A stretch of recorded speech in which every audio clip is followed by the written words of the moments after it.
Hello, and thanks for tuning in.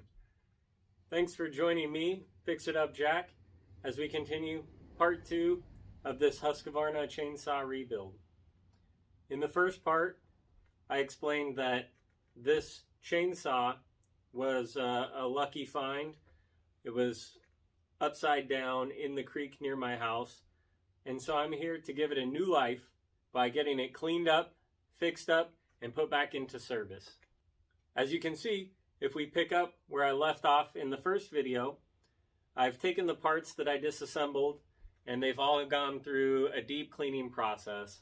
I used a combination of dish soap, simple green, toothbrushes, nylon brushes, brass bristled brushes, various tools and techniques depending on the parts, just to really go through, detail them out and get them clean, but without doing any damage to the materials.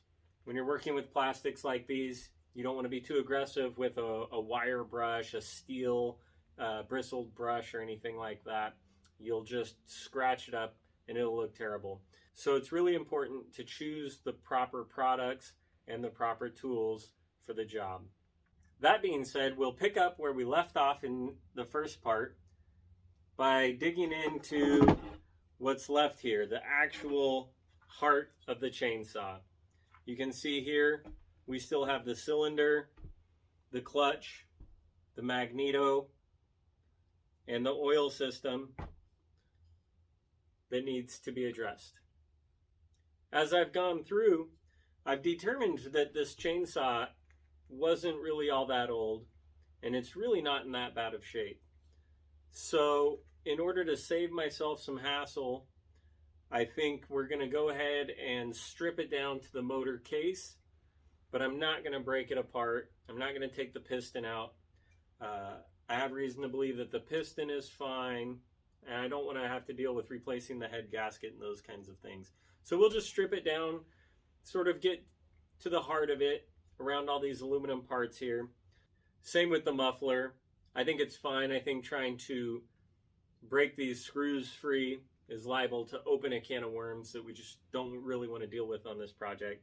So I'll keep taking it apart in order to get all of these exterior components really detailed and cleaned up, and then we'll start the assembly process, get it put back together, and get it back in service. Thanks for tuning in. This is going to be a really fun project. Stick around. Let's get after it. Part 2. Here we go.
So I concluded the teardown. I took it as far as I dared go.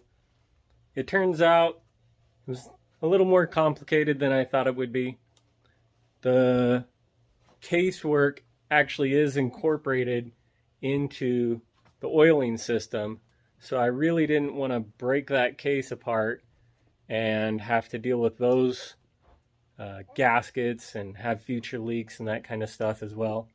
So I stopped there. At this point, I cleaned everything up, and I think I'm ready to get going, reassembling the parts that came off. We'll put everything back together, fire it up, and take it for a test drive. And that should be the end of this rebuild on the chainsaw. So stay tuned.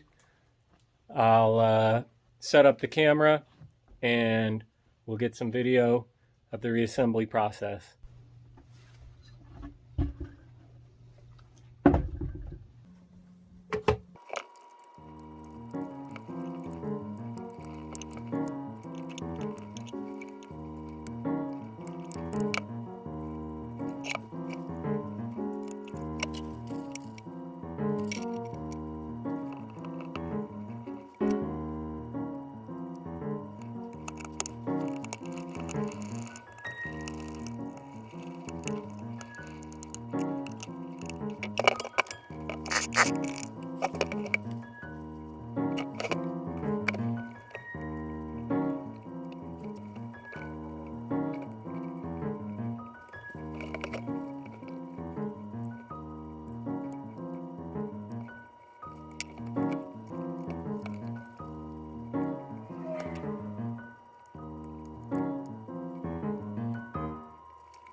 Okay, looks like all that's left is the carburetor and the top covers. We'll be ready to go. Hey everybody, I hope you'll forgive me for jumping in the middle like this, but while I was doing the Husqvarna rebuild, I realized I wanted to give special attention to the carburetor specifically. I know a lot of these lawn and garden tools, the carburetor is an Achilles heel for them, especially when you take into account the modern gasoline. So in order to keep this video from going way too long and getting into all of the details of the carburetor, I'm going to break that out into its own video so we can really look at how that carburetor functions, what all the different pieces are, what they do, how that makes a chainsaw like this function. And that way I can give the carburetor the attention that it needs, and you can still follow along here with the Husqvarna rebuild without getting bogged down in all of those details. Of course, I'm really going to appreciate if you check them all out. I think they're going to be very informational. I think you'll enjoy what you see. Hopefully you learn something. Hopefully it helps you fix up your own yard equipment.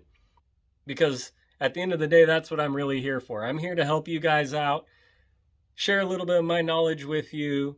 Hopefully these videos are educational and they can help you along the way.